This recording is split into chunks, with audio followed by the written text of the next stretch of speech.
Parang ako lang yung nabiyahe dito. Bago na po ito. Wow! Dadaan kaya tayo dyan? Parang yan yata yung pupuntahan natin. Parang feeling ko nasa ano ko, Heidi.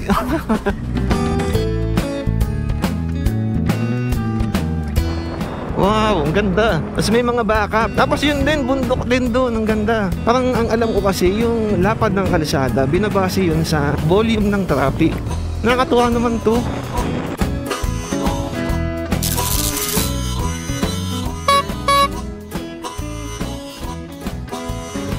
Yan, hello sa inyo mga halapips. Nandito tayo ngayon sa Tarlac City. At para sa ride na to, sa Tarlac din, pero hindi sa Tarlac City ha. Dito rin sa Tarlac Province yung ride natin. So kagagaling ko lang sa tinuluyan ko sa Sogo sa Tarlac City. Kaya yan, madali nang pumunta dito kasi nasa sentro na tayo ng Tarlac. Hindi ko alam kung mahigpit sila dito sa speed limit. Parang napansin ko kasi parang nakababad lang sila sa 40. Kaya medyo nag-aalangan akong medyo bumilis-bilis kasi nga baka matsempohan. Matikitan pa ako dito. Ang layo-layo nito sa Las Piñas. Medyo bitin pa nga yung tulog ngayon kasi nahihirapan ako matulog talaga kapag yung ilaw kakaiba yung kulay. Kasi yung sa Sogo kasi yung may dim light sila dun kaso kulay pula. Kaya di ko alam, pag naalimpungatan ako, nahihirapan akong matulog ulit kasi hindi ko alam. Dahil nga sa kulay pula yung ilaw, parang feeling ko nasa impyerno ako. Parang ganun yung dating sa akin. Pag binuksan ko naman yung ibang ilaw na kulay white, masyadong maliwanag. Ayoko naman ng walang ilaw. Pero doon talaga ako nag-i-stay sa Sogo kapag kami Sogo sa lugar kasi para sa akin malinis naman Okay, dito ulit tayo sa intersection na walang nagbibigayan. Try ko makisingit dito. Okay. Sorry po. Okay, nakasingit tayo. Ang hirap talaga pagka ganun na para sa akin nakaka-stress kasi ayaw mo naman mangkat. Pero wala, mapipwersa ka mangkat. Ako po, traffic, yun lang. Singit-singit tayo.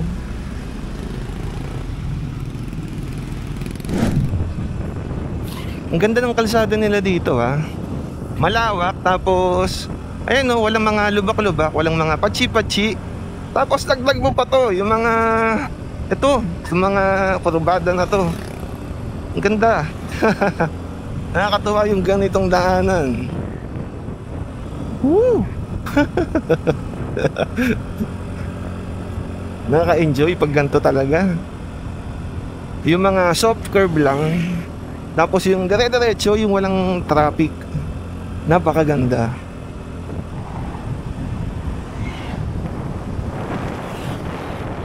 Parang mataas-taas yung lugar natin Parang naakyat tayo. Ayun, natandaan ko na pala kung saan tayo papunta. Sa Sitio Baag. Doon yun, banda sa bundok. Actually, nalaman ko lang yun kasi tinanong ko yung babae sa front desk sa Sogo. Tinanong ko, ano ba yung magandang pasyalan dito? Yung magandang puntahan ng nagra-ride, yung nakamotor. Yun yung sinadjust niya. Kasi dapat hindi naman talaga dun yung destination ko. Kasi yung destination ko, hinanap ko lang sa Google Map. Minsan kasi hindi naman accurate yun. Katulad nung nakaraan, yung pinuntahan ko, sarado pala. Eto, sure to kasi tinanong ko yung nasa Sogo nga. At syempre, lokal siya dito sa Tarlac. Kaya sigurado ako na nandoon pa yung lugar na yon. So hindi pa siya sarado. Pero kadalasan din kasi sa mga pinupuntahan ko, mga sinadjust sa akin ng mga tao na tinanong ko, or yung iba nag-message sa akin na try kong puntahan to. Tapos ayun, pinupuntahan ko sila. Pero syempre, chinecheck ko yun sa Google Map or minsan sa Facebook. Pero yung nakaraan, ewan ko, hindi ko siya na-check Paunahin natin to.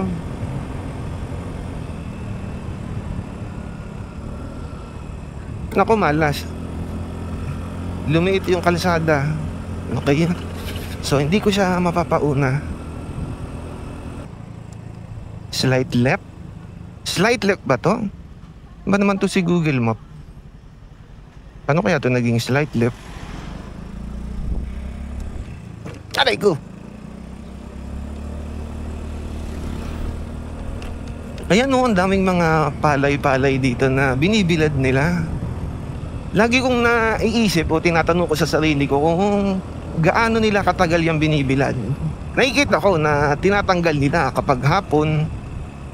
Tapos, ang tanong ko, bukas ba ibibilad ba ulit yun? Gaano katagal nila yun na binibilad? Ewan ko ba, ang dami kong mga tanong na ganun talaga.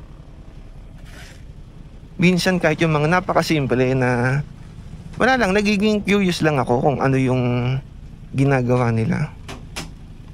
Sa school nga dati, may isa pinagtatawanan pa nila ako sa mga tanong ko eh. Mga tanong na ano yun talaga, matino, kumbaga curious ako.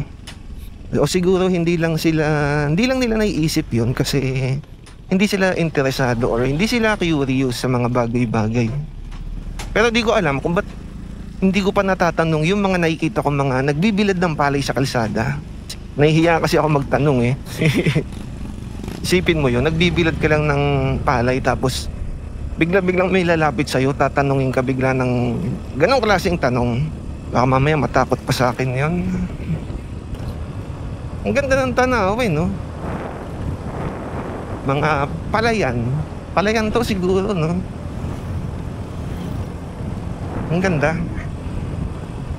Natutuwa talaga ako pagka ganyan. Pero kapag ka masyadong marami na akong nakita, kunyari dumaan ako ng Pangasinan, Nueva Ecija, ito Tarlac. Nauumay ako sa mga ganong tanawin. Pero syempre maganda pa rin. Kumbaga ang dami ko nang nakita, parang ganon. Parang medyo naging liblib na banda dito ha. Wala na masyadong mga bahay-bahay. Ito San Jose? Hindi ko alam kung Arco ba yun o yung welcome sign nila. San Jose. Parang San Jose nga yung pupuntahan natin. Ay, ang cute ng mga aso nila, may sungay. Hindi, kambing yun, ang ganda oh. Wow, ang ganda. Tapos may mga baka, parang siyang nasa commercial ng gata sa New Zealand. Alam niyo ba yun? Yung Angkor, yung commercial na yun. Yun yung naiisip ko dun. Tapos may tugtog pa na greatest love of all. Tapos si Bing Loy Saga pa yata yung endorser nun. Wala lang, naisip ko yun. Pag nakikita ko yung gano'n, yung mga yung damuhan na parang pabundok, yung style. Tapos may mga baka. Wala, yun ang naiisip ko palagi. Yung commercial ng gatas na Angkor sa New Zealand. Parang ang daming mga kambing-kambing dito sa Tarlac. Sa buong Central Luzon, parang ang daming mga kambing. Kasi meron akong pamangkin na ang probinsya niya ay sa Tarlac. Isang beses pag uwi niya galing sa Tarlac, pagdating niya sa bahay, meron siyang bit-bit na kambing. Kaya nga nagtaka ako, ano tong nasa freezer na to? Kala ko naman baboy. Yung ribs ng baboy para gagawing steak or roast. Kambing pala yun. Hindi ako kumain kasi hindi ako nakain ng kambing eh. Hindi ko alam kasi parang sa akin kasi hindi ko nakakasanayan na kumain ng kambing. Nakikita ko siya sa mga inuman pero hindi ako kumakain nun. Hindi ako nagpupulutan ng kambing. Hindi ko alam. Lumaki kasi ako na ang kinakain lang namin manok, baboy, isda, tsaka baka pag mayaman. Mga yun lang.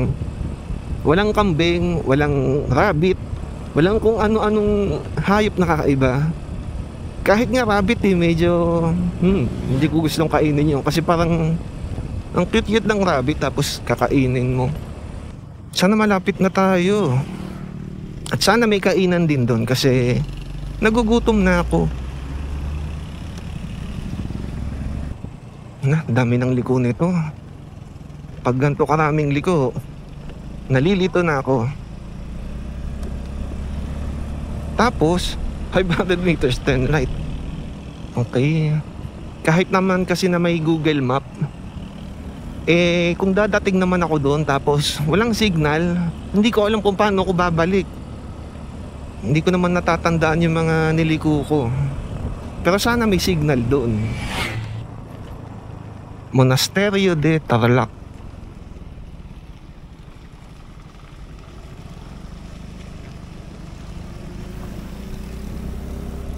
Ang ganda ng view. Ano siya? Tawag dito? Palayan, tapos may bundok sa malayo. Tapos yun din, bundok din doon. Ang ganda. Parang rin siyang valley. Pero parang hindi eh. Pero ang mahalaga, maganda yung tanawin. Wow, ang ganda. Ang ganda, nakakatuwa. Nakakatuwa yung tanawin. Naku po, mga kauta. Ang init na. Parang antarik nitong mga akyatan ngayon. Ha? Third left. Wala namang kakaliwaan dito. Ito lang talaga. Ang daming mga nakasulat na Monasterio de Tarlac. Hindi ko sure kung ano yun. Meron, may mga poste oh, mga puti. Tapos may mga flag na white and yellow. Ano ibig sabihin ng ganun? Ito yung Monasterio de Tarlac. Ito. Parang ano siya, religious na lugar. Yun. Parang religious na pasyalan. Siguro parang ano, yung paa. Ay, yung paa. Yung sa Quezon. Kamay ni Jesus. Yun pala. Naku, ano to? Ayan. Hirap kasi pagka hindi mo nakikita yung kalsada. Pagka nasa mataas ka tapos pababa, parang putol yung kalsada.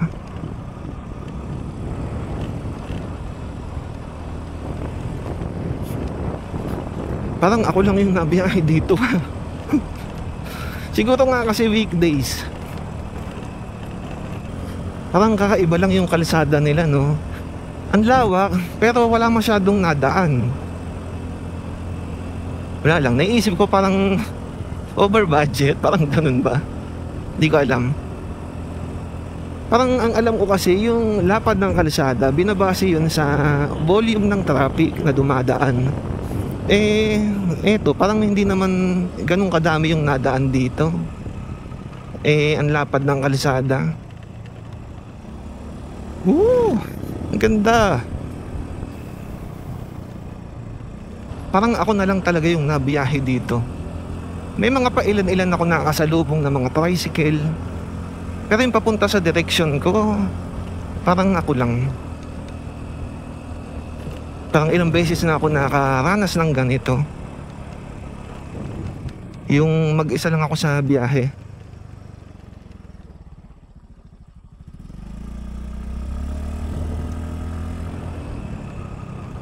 Wow! Dadaan kaya tayo dyan? Parang antarik. Kita nyo ba yung daanan? Ang ganda. Hindi ko alam kung nakikita yun sa camera eh. Pero ako, kitang kita ko. Ang tarik.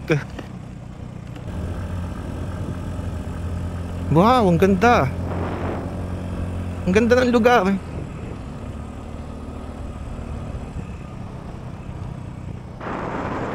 Ang ganda. Nakakatuwa naman to. Ang ganda ng kalsada. Tapos ang ganda ng lugar. Naku po, hindi ko alam. Nakakatuwa talaga. Tsaka ang lamig, syempre, at taas na ng lugar. Hindi ko alam kung gaano kataas, no? In terms of meters from sea level. Oh, mayroon dun. Parang yan yata yung pupuntahan natin. Parang na-google ko to eh. Mukhang malapit-lapit na tayo. Ang ganda ng paligid dito. Nakakatuwa. Ano to? Sarado?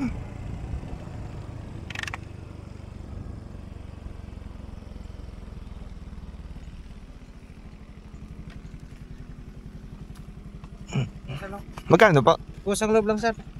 Ha? Pusang loob lang po. Ha? Kahit magkano? Sige, thank you, thank you.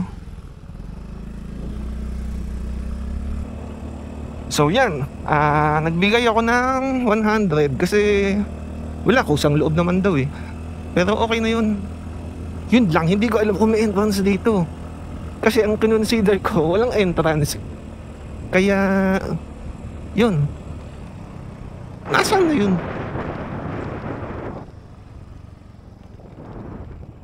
Nalagpasan ko ba yung view deck?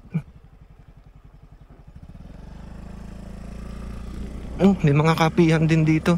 Magtatanong nga ako.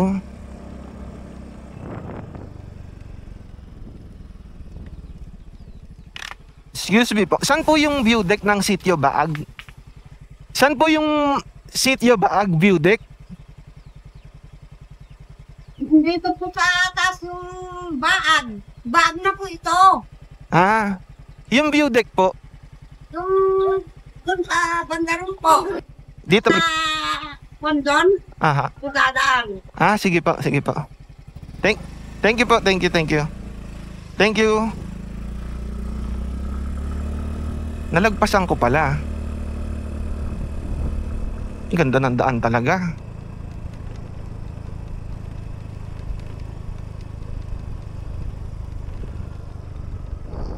Dito. Ayan nga, view deck. Hindi ko napansin.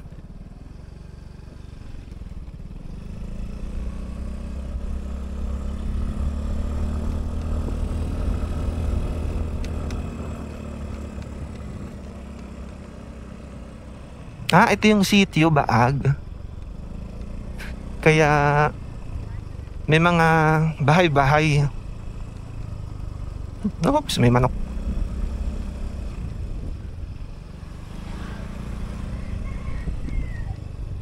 Ganda naman ng gantong klaseng lugar. Kung ako man nakatira dito, matutuwa talaga ako. Ang ganda ng view.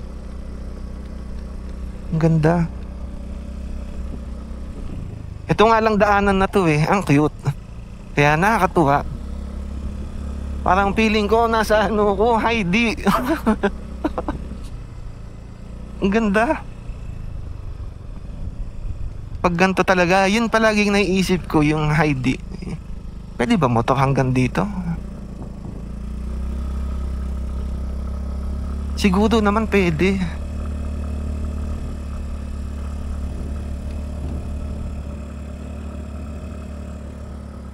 Ang taas. Ang ganda. Wala, kaya pa ba ng motor to? Ay, nako. Kaya naman ng motor. May mga motor din dito.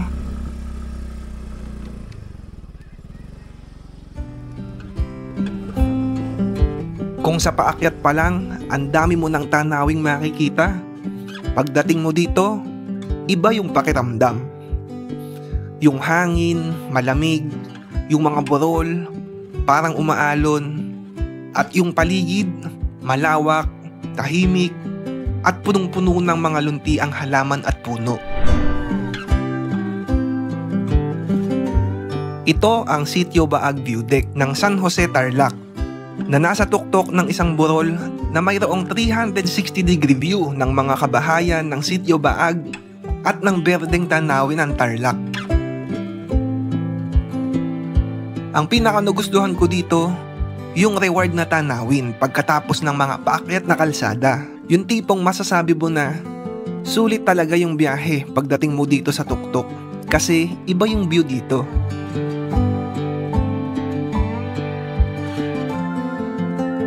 Dito, tanawin at katahimikan ang bida. Yung tipong sandali ka palang nandito, pero ramdam mo na agad na nakaka-relax yung lugar.